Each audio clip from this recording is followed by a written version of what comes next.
Hi everybody, welcome back to the channel. Nigel with you, Nigel's Modelling Bench, and here we have part 2 of this beginner series of sort of taking your models that extra step. If you're new to the hobby, then you'll find these videos invaluable.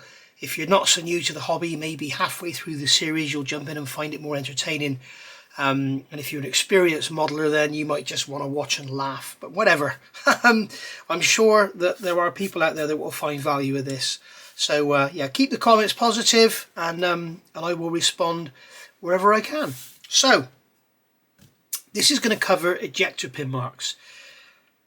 For those of you that don't know, when a part is made in a mold tool, here's a sprue here, and you can see that one side has these marks, these circles in the parts. You can see the indentations there. Sometimes they're raised, sometimes they're recessed, sometimes they're like these are in here. You can see they have like a raised piece on there. They're called Z-pins, and they're like a half ejector pin, and they kind of hold the part in place. So basically, why are they there? Generally, molds are horizontal, so the sprue is vertical. Sorry, the molds are vertical. So the sprue is like this. So when the mold tool closes, it has recesses in it, which are the female shape of what you've got here. Plastic is pumped in, and then when the mold tool opens, out comes your sprue. I'll put it that way, it'll be easier to see, won't it? Out comes your sprue. Now, one of the problems is when you've got stuff like this, you can imagine that to make that part, there would be quite a big lump of steel on the tool that's sticking in there to make that, and on the outside you've got quite a big piece of a hole in another piece of steel. So when you fill that up, it doesn't really want to come out. So if they just try to pull it out by pressing on the sprue here, it's likely to just break these little parts off and stay in the mold tool. So they do what's called ejector pin marks, which are basically, they're like round pins, whatever the size you can see on here, like these are 4mm by the look of it, and it just basically pushes the part out, and it helps. So this tool will come away, and then the ejector pins will push the part out of the tool. So you will generally always find with stuff with like a recess, like here, you'll generally find the ejector pin marks are on the inside. It pushes them out. You'll rarely find ejector pin marks on the outside of something. So, and they actually put draft angles on the tools and all that, but you don't need to get into that. This is a beginner's series. Quite often there are ejector pin marks all the way along the chassis rails, and thankfully Hobby Boss have been listening to us and thought we won't put ejector pin marks in there. So what they've done, you can see all these little round areas on the sprue. Yeah, that's the ejector pins on the sprue, which obviously don't matter at all. So thank you for that, Hobby Boss. You've done a great job. So there we are. So that's what ejector pins are all about, and that's why they're there. Now, unfortunately, sometimes they're in places where we wish they weren't. I've got coffee on my finger there, I'm sorry. Sometimes we wish they were in places that they weren't. Now, stuff like this engine panel, this is like a dummy sump panel, and on the back it has ejector pin marks, and you can see I've gone over with a coarse sanding stick and just sort of basically taken the worst of them off because they're a bit of a mess. But they don't really matter because they're going here in the chassis. This is upside down, and then when it's all done and dusted, you can see that it's going to be down in there, and then you put a bonnet on or a hood on the truck, you're not going to see it. So there we are. So there are ejector pin marks on the inside of these chassis rails. You can see here running into these cross members. There's 3 in there. Okay, there's 3 in there. You can see them, and there's 1 either side in there. And we've got 4 in there. Okay, now these are going to be extremely difficult to get rid of because we can't really get in and sand them, but I'll show you how to make them look a lot better. Now you can see in there, there's 4, there's 1 there, 1 there, 1 there, 1 there, and then in here there's 1 large one. But there's absolutely no point in filling them because we're going to be gluing these parts together. So sometimes what I'll do is I will go through the sprues. I did this on the Hellcat, I think. I will go through the sprues and I will look at where I need to fill ejector pin marks and fill them while they're still on the sprue, and that way everything can be drying. Now there's various different ways you can fill them. I always used to use Mr. Surfacer, purely because it's easy to sand. The problem is with Mr. Surfacer, this is Mr. Surfacer, it's like a liquid filler. You can get it in all sorts of different grades and colours. This is a Mr. Surfacer 1200 grey. You can go up to 500, which is the thickest. This is a Mr. Finishing Surfacer 1500 black, which you'll see me use thinned as the primer. So you can use Mr. Surfacer to fill them in, just paint some in there, let it dry, sand them flat. The biggest downside to using Mr. Surfacer is, one, it tends to shrink back over time. So if you sort of put that in there now, and then 3 or 4 hours later you sand it flat, come back in the morning, you'll probably find that you'll see your ejector pin marks because it shrinks back. So some people use super glue, so you get the cheap, nasty, well, it's not nasty, it's just cheap, high strength super glue like this from Screwfix. Does a perfectly good job, but it's very, very hard. It dries very, very hard. So what some people do is mix it with talcum powder, or you can mix it with dental acrylic, which is what happens a lot on the model shop, the Scale Model Shop. Scale Model Works, I think it's called. He's a dentist, so he has access to acrylic dental powder, so he mixes it with that. But if you mix it with talcum powder or something like that, you can sand it quite easily because it's quite soft. The biggest problem about using it neat is the fact that it dries so hard.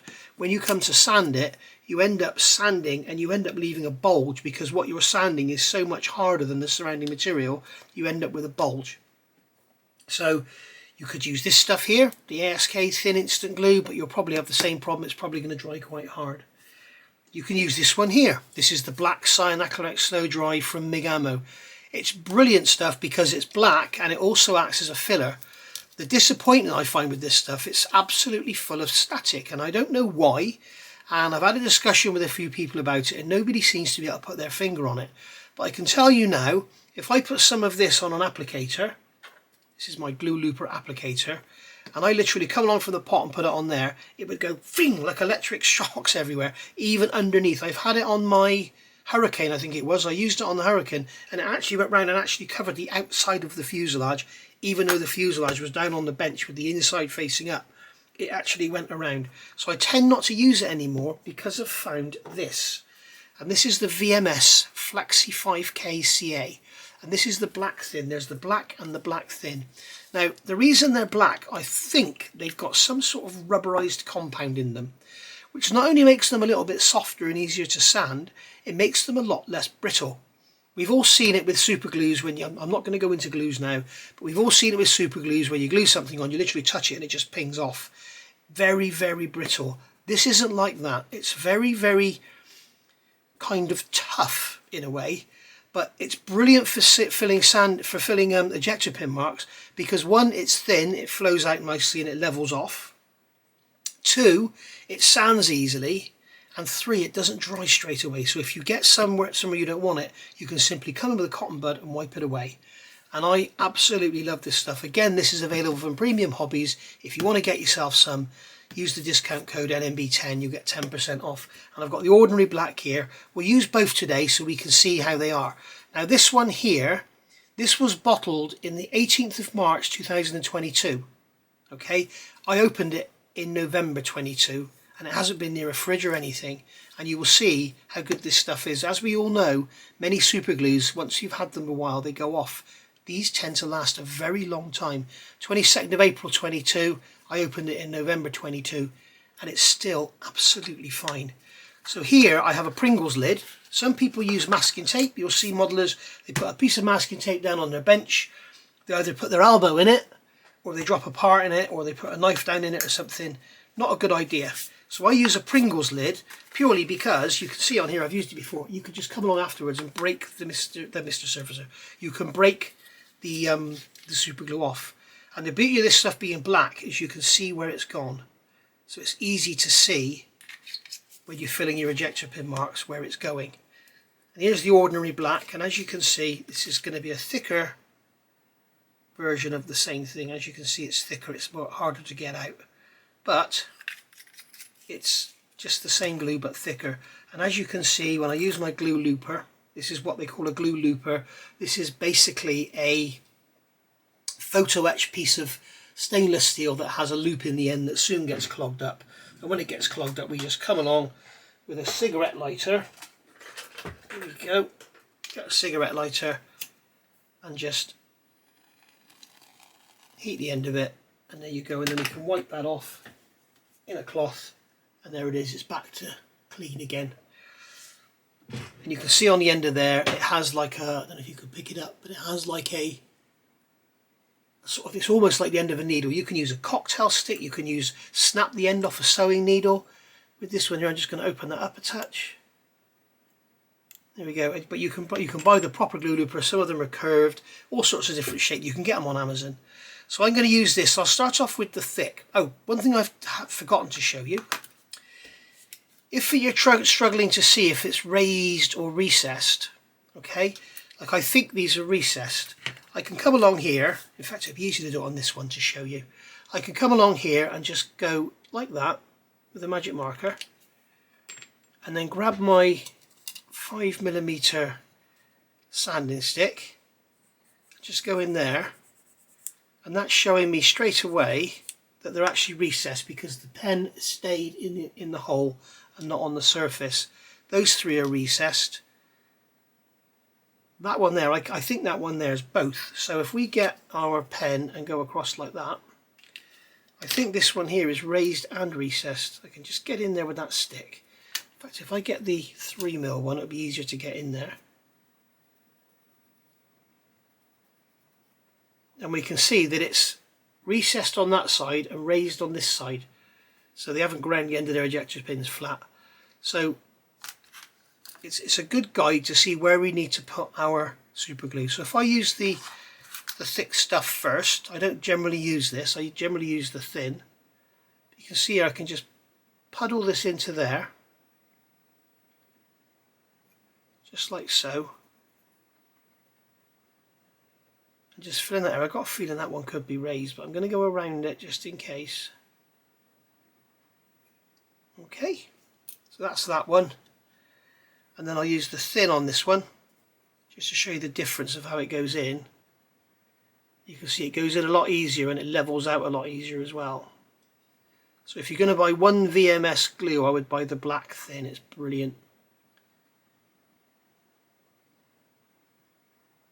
And if you spend over a certain amount at Premium Hobbies, you get free delivery from UPS rather than Royal Mail, which is good because Royal Mail seems to be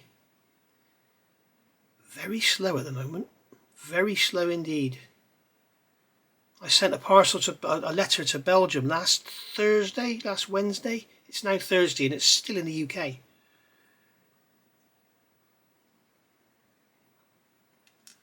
So as you can see, I'm building up quite a puddle because what you will see when it dries, it shrinks back. So you want quite a little puddle in there. And then when it dries back, it will level itself out. And this stuff, as I say, it's not like ordinary super glue. It's very easy to sand.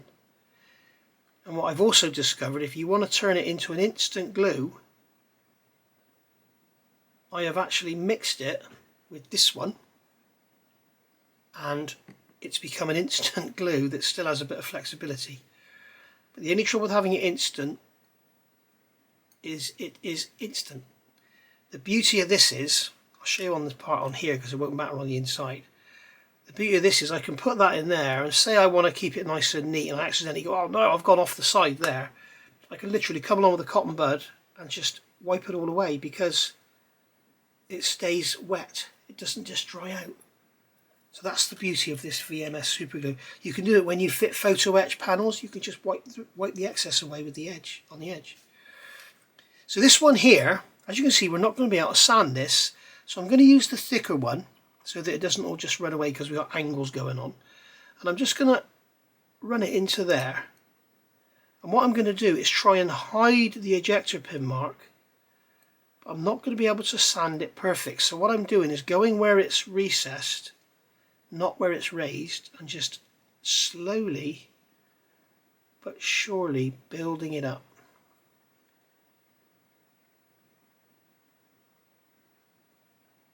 Just to kind of get them hidden. You see, they've gone to the trouble of the detail of the back of that towing hook detail there, you can see in the back. But we've got these ejector pin marks around it, so it's all a bit of a wasted exercise really.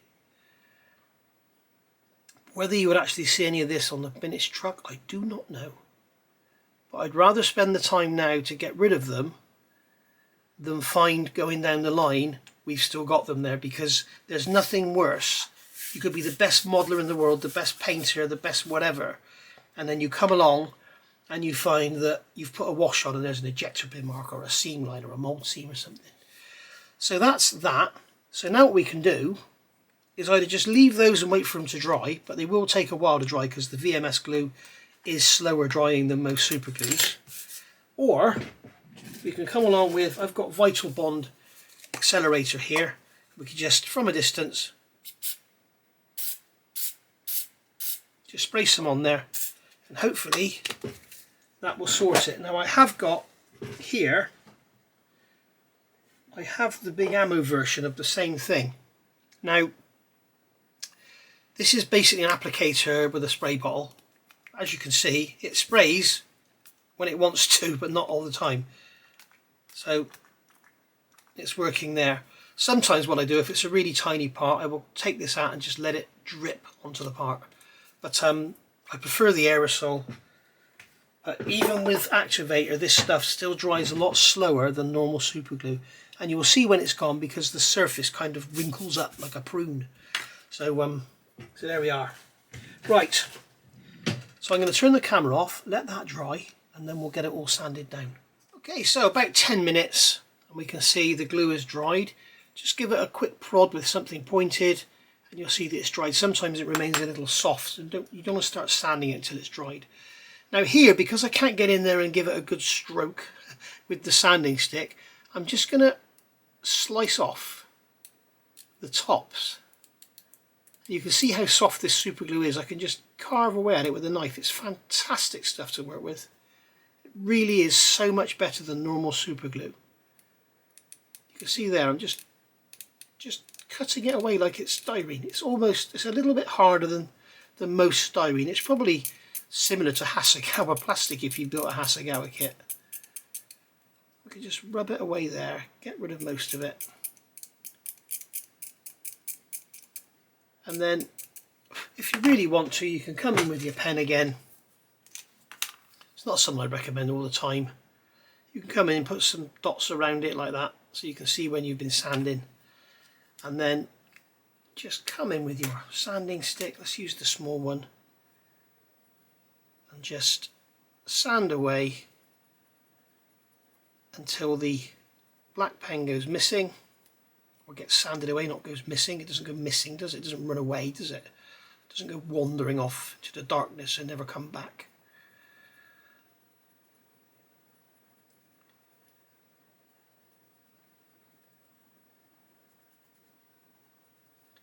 There we go. Keep it nice and clean so you can see when the pen is gone. Bang, the pen is gone. There we go.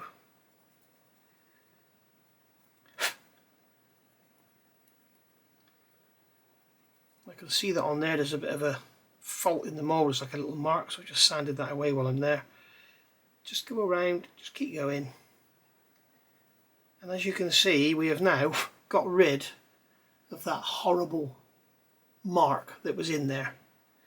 And yes, it takes a bit of time, yes, it takes a bit of work, but hey, you know, I've shown you this in this little cross member. Believe me, if it was on a door or something, or there's some kits out there where they've got great big ejector pin marks right on the outside of the turret and stuff, so you want to look out for them. But ejector pin marks are the bane of the modeler. Some of them are in stupid places. You sometimes look at kits and think, why on earth have you put ejector pin marks there? You know, when you could have moved them over half an inch and they wouldn't have been a single, even 5mm, and they wouldn't have been an issue. But be careful of criticising some kits. I have seen a review of the Tamiya Mosquito, and that's got quite a lot of ejector pin marks on them. But it's engineered in such a way that they all get covered up by other parts. So be a little bit careful when people do inbox reviews and talk about, I do it myself, talk about all these ejector pin marks, and then you find when you come to build the thing they disappear. And there we go, we can see now that we've got that all sanded out nice and level, and I'm just going to come in once again with the, just as a double check. I wouldn't normally bother, but because it's on camera. Just do a double check just to see if we can, because this sanding stick is getting all clogged up now. Let's get the bigger one. I can't really get in there, but let's go for the smaller one. Let's go for the little 2mm one.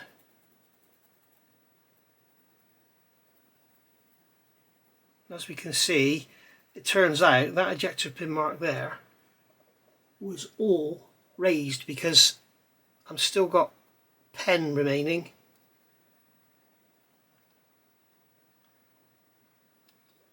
And there we go. So that is that one done.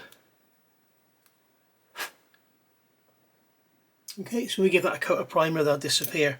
Now these here, these will be a lot easier to sand because we can get right across them. So again, if you don't have these stainless steel sanders, you can use a skinny stick.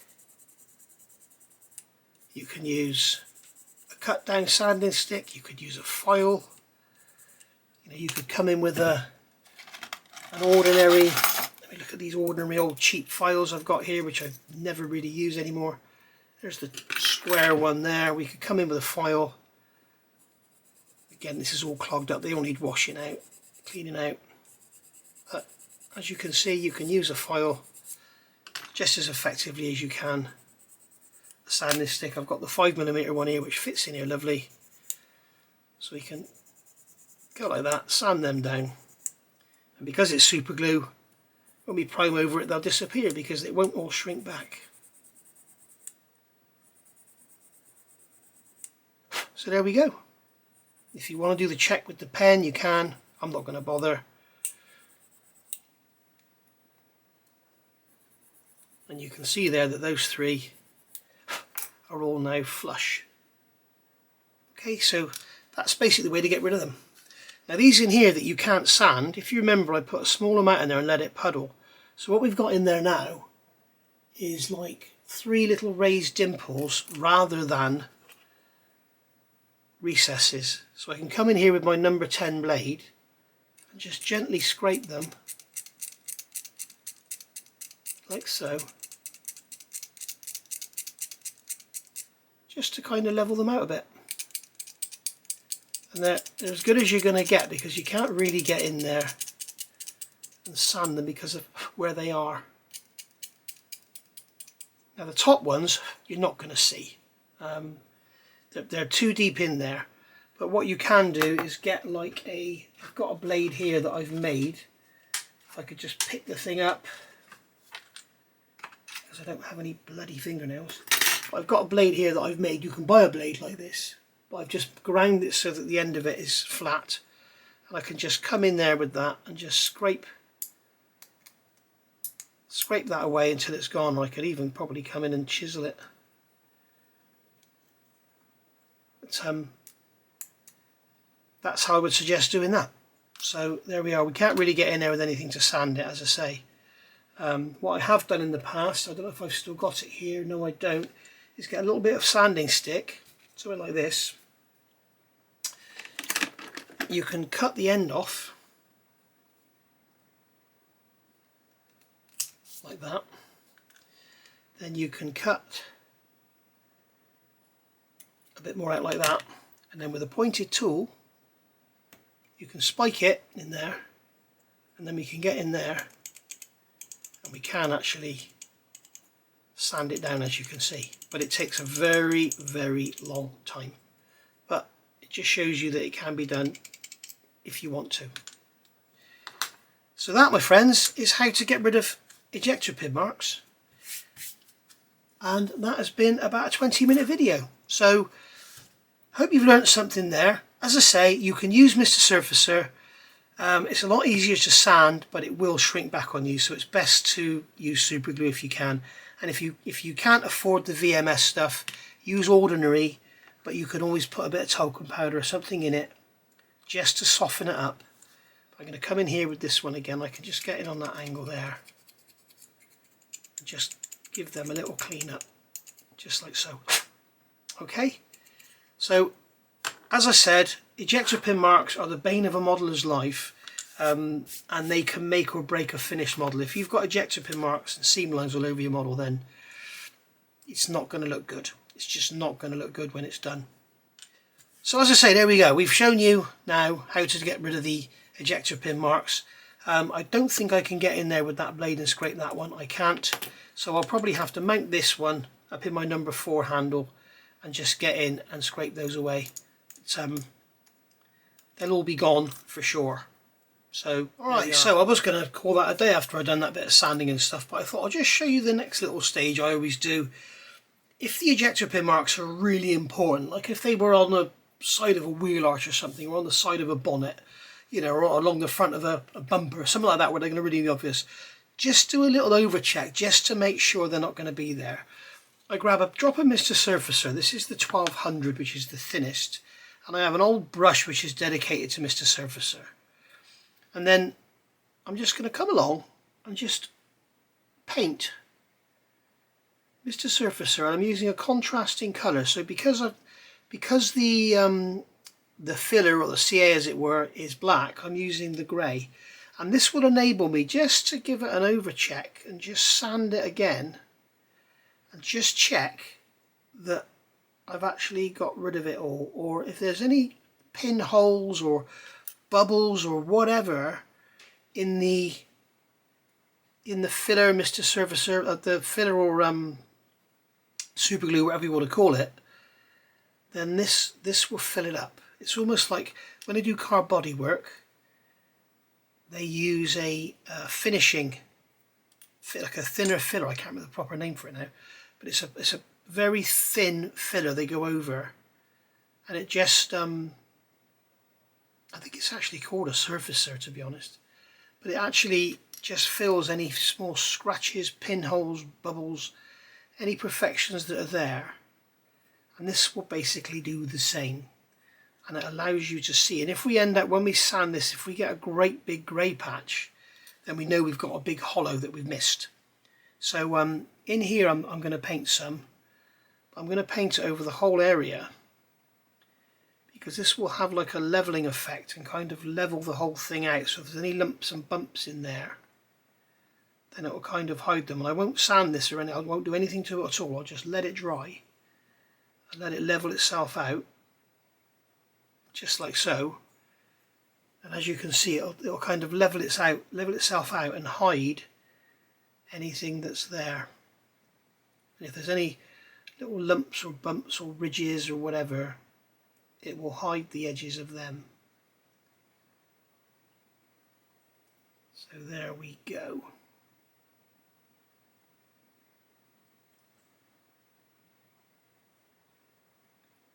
Let's just get that into there, get that into there, and there we go. And like I say, I'm not going to touch that. I'm just going to let that sit there and level itself out, and that will get rid of any marks that were there. And as I say, these here we're going to leave to dry. This here, this is part of the oil cooler. There was an ejector pin mark on there, but I've managed to get in there and sand it out. I'm just going to put a little drop of Mr. Surfacer in that area. I'm not sure if this is supposed to be like a matrix as part of the cooler or what it is. I've got a book coming on this subject, so hopefully I can learn a bit more about it. There we go.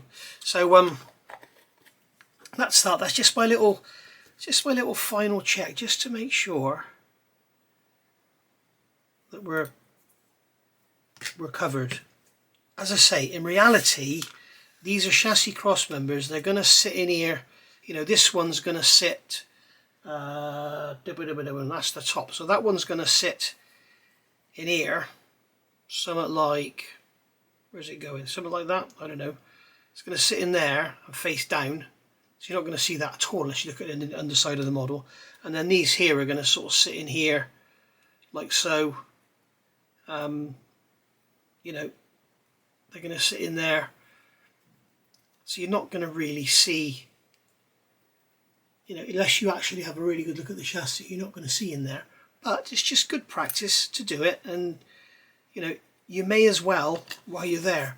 And I've just noticed I've got a bit of a sprue nib left there, so I'm just going to sand that out. And as I say, when we get the chassis painted, we can go over the edges and just check, just a quick wipe over the sanding stick, and any areas that come through, will stick out like a sore thumb. But I will prime this chassis first in black, as I always do. If you follow me, you'll know I always prime in black, and then I spray the colour on afterwards. And before I spray the colour on, any imperfections should show up. And you notice here my Mr. Surfacer brush, I haven't cleaned it. I've just left it like that with Mr. Surfacer in it. You can run around in your fingers and break it up a bit, but as soon as you put that back in Mr. Surfacer, what's on here will soften up and it becomes a soft brush again. So you don't need to waste your brush cleaner, thinners, or your time cleaning Mr. Surfacer brushes. So there we are. Right, this is the second ending to this video. And as I say, all I'm going to do now is when that's dry, I'm going to sand it, and we'll look at the witness that's left, if any. And if there is any, if there's a large area of grey, then we go over it and fill it again. If there's tiny little patches of grey, then we know we had pinholes. And if there's no grey, then you know all was good. That's it. Thank you for watching. Look forward to seeing you in part 3. I'm not sure what we're going to cover in part 3. Probably looking at gluing, different glues, ways of using them, how to do it, and this, that and the other. So as I say, it's for beginners. So if you're an experienced modeller, you might be watching on and laughing or falling asleep, one or the other, or both. See you for part 3. Bye for now.